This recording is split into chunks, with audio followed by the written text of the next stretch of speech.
Hey, what's going on guys? It is Dennis. So today's video I actually want to talk about vlogging with the GoPro Hero 7 Black and go through what I believe to be is the best setup for this camera, and we'll also go through some of the settings I use and also go through some tips. Alright, let's get right into this video. So the aim of this video is to basically show you that the GoPro Hero 7 Black is great for vlogging. If that's all you have, it's going to work great. You can record and create great vlog footage with a GoPro Hero 7 Black or even the 6 or the 5. So first things first, you're going to need a GoPro. Now this is the GoPro Hero 7 Black. This thing is amazing. If you can't afford this, go with the 6 or go with the 5, you're going to be fine. A lot of the accessories that I'm going to be going over are going to reflect on this form factor. So the 5, 6, and 7 have the same body, so you're pretty much good. But if at all possible, go with the 7. So the second thing you want to figure out when you're vlogging with the GoPro is if you're going to use the internal microphone of the camera or if you're going to use an external microphone. They've really upped their game when making the Hero 7. The microphones inside the camera are excellent. They're not the best. I've done an entire vlog, almost an entire vlog, using just the internal microphones of this thing. I'll link it up here, and it turned out really good. So yeah, just keep that in mind. If you want to use an external microphone, we're going to get into that, but if you want to use the internal microphone, then that's totally fine. For those of you that want to shoot with an external microphone, you're going to have to get this guy right here. My hair. Sorry if my hair is getting out of hand. For those of you wanting to use the GoPro Hero 7 Black or 5 or 6 and want to hook up an external microphone, you're going to have to buy this accessory here. Oh, it's just like this. So this is the microphone adapter. It's made exclusively by GoPro. As far as I know, there are no third parties that make this, no cheap Chinese knockoffs that make this. For some reason, I don't know if it's in the camera itself, but GoPro made it specifically to where you have to use their adapter to hook up an external microphone. It's kind of ridiculous that it's $50+ to begin with new. If you can find it used for a good price, pick it up, but do not spend more than $59. If you're going to be using an external microphone, I would recommend using the Rode Video Micro.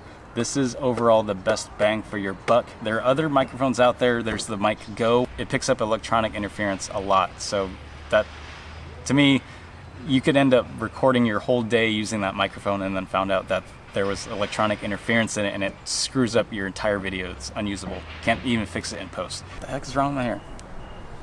The Rode Video Mic Pro is really good, but it is, I think it's over $150. So yeah, I don't really want to spend that much on a microphone. It is the best Rode microphone you can buy, but it's just too pricey for me. Plus it's larger, it's on the larger size. This is the Rode Video Micro, and I think it is the best microphone to use for vlogging, especially if you're using small form factor like the GoPro Hero 7 Black. You don't need a huge, gigantic microphone. It's almost as good as the Rode Video Mic Pro, but for a third of the cost. You can buy this thing for $50. Might even find it for cheaper. But it's really good. It comes with the dead cat, so if you're outside like I'm doing right now and recording, this should cancel out a lot of the wind noise that you're going to be getting, so it kind of protects the microphone. So that is good. It comes with this cool, I think it's a Rycote stabilizing frame or mount. Goes into any cold shoe that you might have, comes with this audio cable, and these are interchangeable, so if you end up damaging this cord, you can just buy another audio cable.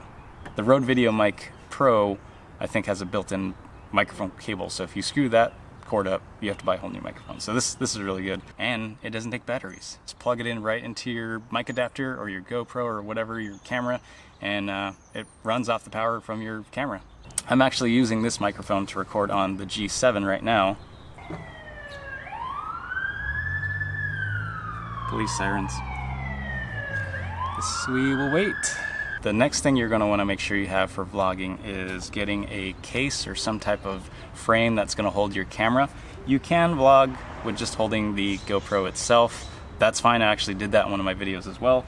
But I would recommend, the only downfall with that is sometimes you might cover I think there's 3 holes that are basically the microphones. Sometimes with this small camera you might end up blocking the mic, and I actually did that where some of my audio got muffled. So I would recommend mounting it in a frame And you can, if you're not going to be using an external microphone, you can use the regular GoPro frame that comes with the camera. I don't have it here with me, but you can use the standard like snap shut case that the GoPro comes with. So what I recommend picking up, especially if you are going to be vlogging and using an external microphone and the mic adapter, is picking up this guy right here. It's the Ulanzi version 2. I guess it's just vlogging case, I guess is what it's called. This is what it looks like. And the cool thing about this is it has a built-in compartment for this guy right here. But it's really cool because it gives you a smaller form factor. That's basically just a really cool frame that conceals your mic adapter and just has everything nice and neat. So the next thing you're gonna wanna make sure you have is some way to hold your camera. You can just hold the camera like this. That's not really safe. You could easily drop your camera, or like I said earlier, you might cover the microphone. So you could do it that way, it's possible, but I would recommend having it mounted onto a selfie stick. What I found that works really, really well is the GoPro Fusion grip. This is the original grip that would come with the GoPro Fusion, which was the 360 camera. You don't have to buy the camera to get this grip. I bought this separately. I think it was maybe $50. You can probably find it cheaper somewhere else, maybe eBay, or find it used. But this thing, I think, is one of the best GoPro selfie sticks, GoPro made selfie sticks. It extends for a decent amount, especially if you want to do selfie. I mean, obviously for vlogging you want to get some selfie shots of yourself, so it extends pretty good. You can also just use it as just a mount or grip, and then it also has, and I think this is metal, I'm not sure, don't quote me on that, it might be metal, not as durably built as the El Grande, but definitely solid. And it is twist, so you can lock it at any range you want to do. And then it is a tripod style, so you could do that. You're probably gonna have to stick with doing tabletop style or having something pretty eye level and then mount it that way. And then also one of the best features is it's rubberized here, so very firm grip on it. This is my go-to selfie stick when I'm trying to vlog. You could use technically any selfie stick you have, but like I said, this is my setup and what I believe to work fine. If you have like a GoPro or any other one of those other ones I talked about, that's totally fine. This is kind of like my hidden gem. This is my go-to way of mounting my camera and holding my camera and all that. I do a lot of hyperlapses while I'm driving, or I do a lot of vlogging where I'm just talking to the camera in my car and I have it mounted some way. What I recommend for if you want to mount your camera, your GoPro, in a certain spot and get some cool angles and not have to keep using those weird sticky mounts that GoPro provides you with your camera, is getting this guy. I don't have the box, but this, I think the name of it is the GoPro Jaws Flex Mount. I might be wrong, I'll put the actual name here. But this thing is a lifesaver. This thing is so versatile and amazing. So what it is I think you can buy it complete. I actually got this used. It came with another camera I purchased, but I think you can buy just this portion individually, which is the Jaws clamp, and you can also buy this part, which is like I guess they call it the I think they call it the gooseneck, or I don't know exactly, but they separate, so they are two pieces, but I think you can buy them together. But basically you have this really strong jaw clamp, and this thing is amazing. Just boom, ready to film. You could mount it on almost, as long as it fits within that range of that, and this is strong, I'm really struggling just holding it open. As long as it can fit that range, so, if you're trying to film outside of your car, open up your trunk, stick this on the door, stick it on the window. I've done it to where I've stuck it on the rear view of my car and just face it towards me, and there you go, just me doing like a confessional in my car, just talking to it. And it doesn't really get in the way. You can bend the Jaws clamp to where it's kind of out of the way, and GoPro has such a wide angle of view that you're going to be in the shot regardless. I've done it to where stuck it on the door sill of the car. It's really good. Like a lot of my stuff is you'll just find a spot, clamp it on, aim the camera, and you're good. So this thing is a lifesaver. It has this cool feature where you can pull this, so if it's a smaller like little pole of some sort, it'll grip it better, rubber grips here, or you can adjust it to where you have the strap bigger so it'll accommodate a bigger size. And then the jaw clamp, and then the gooseneck is really versatile too. You can kind of bend it almost any way you need it to be. You can even get it that way. So you can get really creative with this thing. That's why I love it so much. And you can rotate it too. So even if, let's say, you're doing run and gun and the camera happens to be facing one way, you can actually twist. Each one of these is kind of like a link. So you could twist it so that way it's facing the shot, or twist it that way so now it's facing that way. So this thing is my go-to for when I'm vlogging. If I can only pick up one like grip type deal, whatever, it's this guy. I would pick this over this guy any day. This one, obviously the best selfie stick style, but for the most part, when I'm just doing run and gun, mounting this in my car, this is great. You know, you can bend it to where it's angled to where it's pointing at you. It gives you a little bit more reach for when you want to do like an overhead shot or something, or if you want to like have it upside down and do a cool close to the ground shot. Yeah, this thing's great. And also you can take this part off, or you can leave it on, or you can basically use this as a selfie stick. You know, it's not going to extend or anything, but this is perfectly viable right here. And you know, you could even, you know, if you're worried about it taking up too much space in your backpack or whatever, your purse or whatever you're going to be doing, you could just clamp this to you could clamp it to pretty much anything. It's, you know, backpack strap, clamp it on there. You don't want to be clamping on there, but yeah. So there's almost endless possibilities, just because you're constrained to this, you know. But almost endless possibilities with this guy. I would choose this over the Fusion Grip. This is actually probably cheaper too, but you know, if you can get both of these, if not, pick one. You know, based on what your needs are. If you're just going to be holding a camera and just vlogging that way, that's fine. But I would pick one of these guys up too. Okay, so my hair.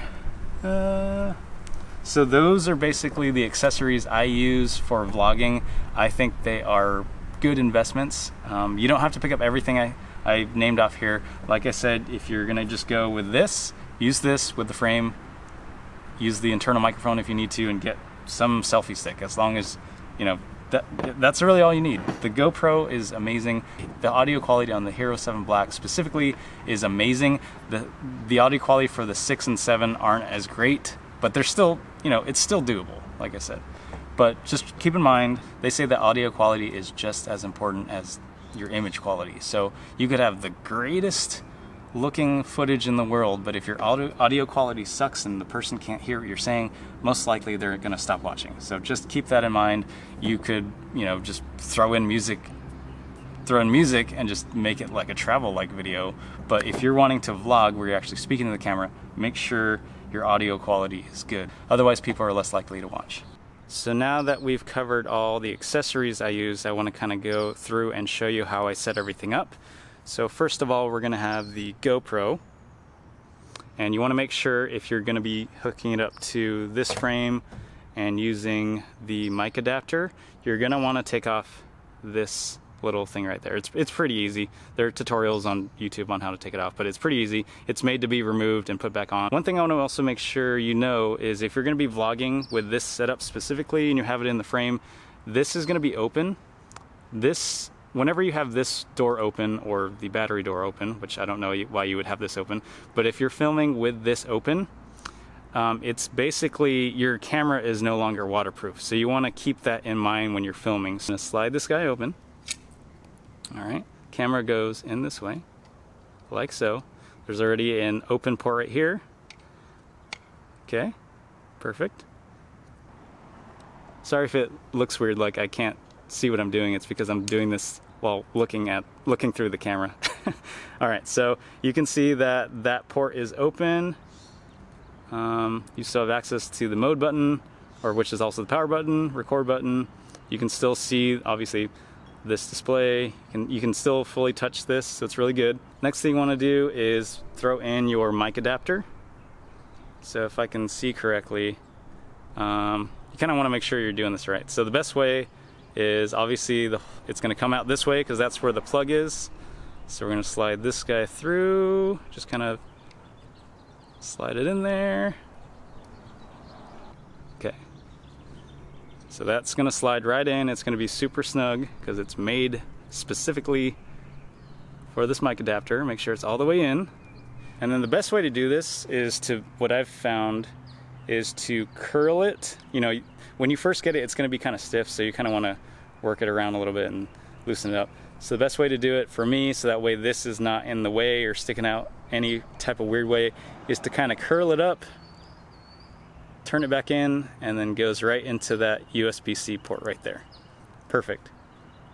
So you still have access to that weird mini HDMI port if need be. I never really use that, but so there's that. You are going to plug in your microphone here, and you have access to an additional USB-C plug right here. So if you want to power this thing externally, like if you're doing a time lapse or have an extra power bank, just, you know, grab your USB-C plug that came with the GoPro and just plug it into that and you're good.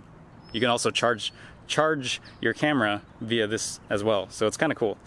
You're going to take your microphone. This is what the actual mic looks like. Take the rye coat or light coat. I think it's rye coat. I don't know. Take the little mounting harness thing, and all you have to do is just pop it in there. There's a little ridge there, so just pop it in there. And one thing you want to do is, the way that this is set up is, I've noticed people will just throw it in there and just, however, you know, they just throw it in there and they think they're good. The thing about this is, the way that this was made is, the idea is you need this logo to be sticking straight up. You're gonna get the best audio quality if it's like this, mounted on top of the camera. So if you have a weird setup and you need to mount it this way, you know, facing this way, like on the side of your frame or whatever you're doing, make sure if you do that, you have the Rode logo on top. Whatever direction you're doing, if you have to mount it this way, or let's say upside down, just make sure that this Rode logo is facing upwards. That will get you the best audio quality when you're doing directional. It'll get the right range, basically. So for my setup, I have it on top of the camera, so I just do that, make sure it's like that. If you want to throw on the dead cat, we'll do that after, actually. So you're gonna take this guy, and that slides into this cold shoe. Just goes on right there. Then you're gonna take your plug. It doesn't really matter which way, just make sure it's fully plugged in there until you hear the snap.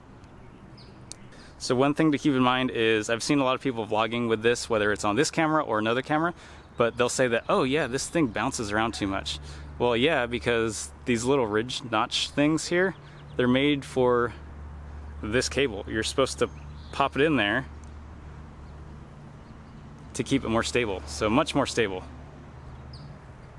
versus the dummies that do it like this and they go, oh, this thing is so wobbly. Oh, look at that. Pop it in there, it'll keep it steady. And then what I like to do is, people will do this and they'll just have this random cord in the way, which is kind of dumb. So what I like to do is just wrap it around underneath, like so. Give yourself enough room there, and you're good. You know, you're not getting, you know, just make sure it's not, obviously, you can even adjust this. Make sure it's not in front of your lens, of course, but gets it out of the way, frees up your area. You still have access to the record button and everything, so you still have access to the power button, you're good. So if you want to get the dead cat on, you'll notice that there is a little ridge right here. There is some type of weird, in this like rubber cup area, there is like a little tiny ridge. So you want to make sure you get that onto there so it'll be snug. So that just goes in, you just kind of have to work your way on there. Kind of grip the rubber cup inside, you can kind of feel it and just kind of slide it on there, and then just, you know, give it a little tug. That's what she said. Give it a little tug, and yeah, that's good. And you're good there. Pretty snazzy, looks kind of professional. Okay, and then the last thing is you're gonna basically take your mount, throw it on there. I think everyone knows how to do this. Screw it on, whatever, cool, yeah. If you can't do that, you need some help. Okay, so let's go through some of the settings that I normally use. From here, you just want to tap your screen to bring up your display. Tap on this little guy right here.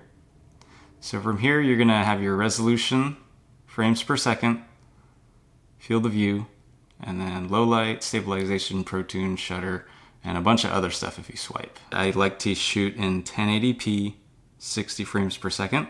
If I know I'm not going to shoot any slow motion, I'll select 30 frames per second. 60 is your go-to. That should be your comfort zone because you'll still have the ability to shoot good quality footage, but have the ability to slow it down in post, at least by half speed. 120 is good. If you want to do super slow-mo, you can even do 240 as well. One thing I forgot to mention is I also like to shoot in 16:9. If you want to adjust this, just press there. You can shoot in 4:3, which is more of a full frame shot. I don't really like to do that because it changes the dimensions. So I like to shoot in 16:9 because that's basically the normal sizing of a typical computer screen, your smartphone when you have it in landscape mode, so forth. So that's usually the best. You don't have to crop it. If you shoot in 4:3, you're going to have to crop it because it's a full frame. It's basically what old TV screens used to look like. Now, field of view is, like I said, I will normally shoot in wide. You have the option of going linear, which is going to give you more of a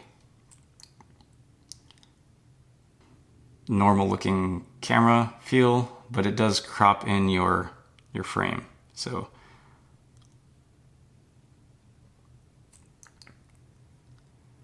super view will give you the more of the fisheye look, and you'll have a wider frame. You'll get to see more on the screen, but it will give you that fisheye look.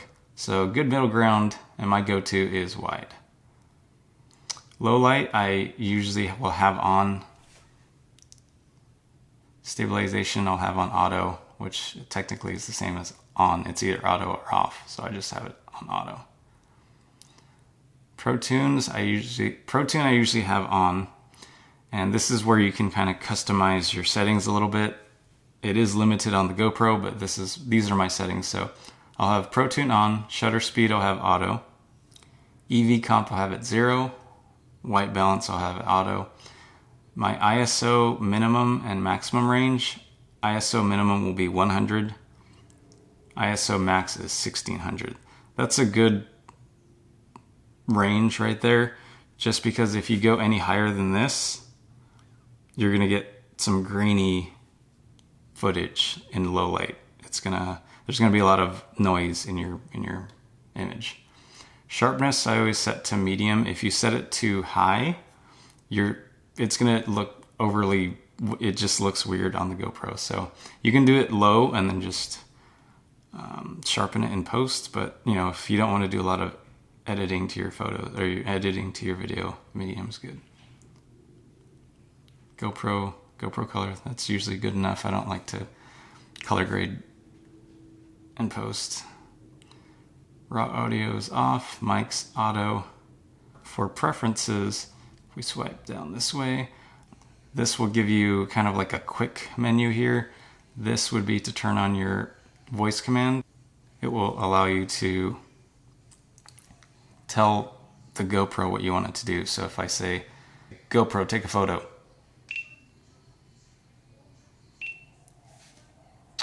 Or you could say, GoPro, start recording. And it'll start recording. GoPro, stop recording. I usually have the volume on just so I know that it's recording. If I'm trying to be a little stealthier, I'll turn it off. And so you won't have any sound whatsoever, but usually have it on. I usually like to have quick capture on just because if I have the camera off, I want to be able to hit the record button and have it start recording, and then once I'm done with that recording, just hit it again, it'll turn itself off. So you save a lot of battery life that way.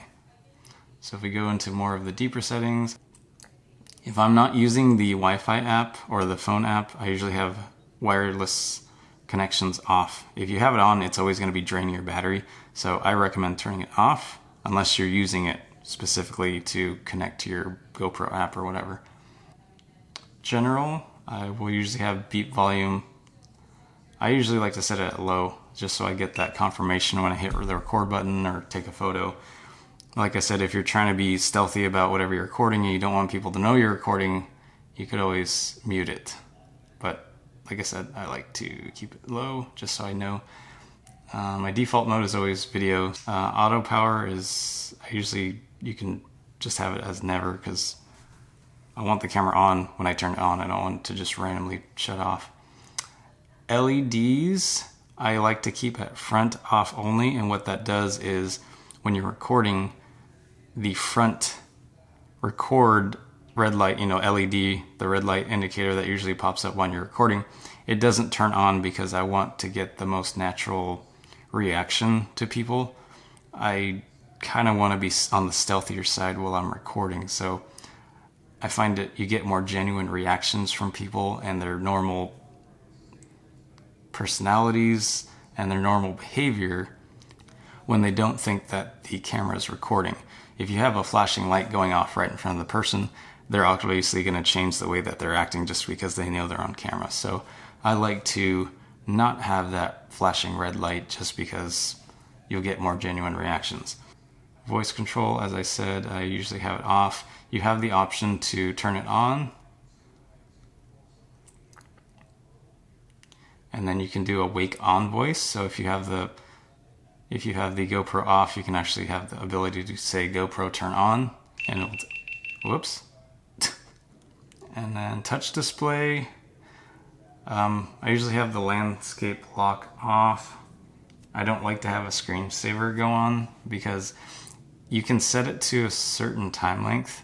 So if you're recording and it's inactive and you don't press the screen at, let's say you have option of 1 minute, 2 minutes, 3 minutes, the screen will go blank just to save power. But I don't like that because I want to see what I'm recording while I'm recording it. So I usually just put never just so that way I can always see the screen. You might want to try and do that for if you're shooting a long time lapse, just so you're conserving battery life. Brightness, like if you're trying, I'll crank it up all the way to 100% for brightness, just so that way I have a clear display, I know what I'm recording, there's no questions about it. If you want to be more stealthy about it, usually you can just lower it down to about 10%. And you're still, especially if you're indoors, 10% is going to be enough. Like right now, you can still see everything. Those are my typical settings for vlogging. That's going to do it for this video. I hope it helped you guys out. Like I said, leave me comments, let me know what you thought, let me know if it's helped you, let me know what your experiences are vlogging with not only the Hero 7 or any other GoPros, and if you still use it, I'd like to know.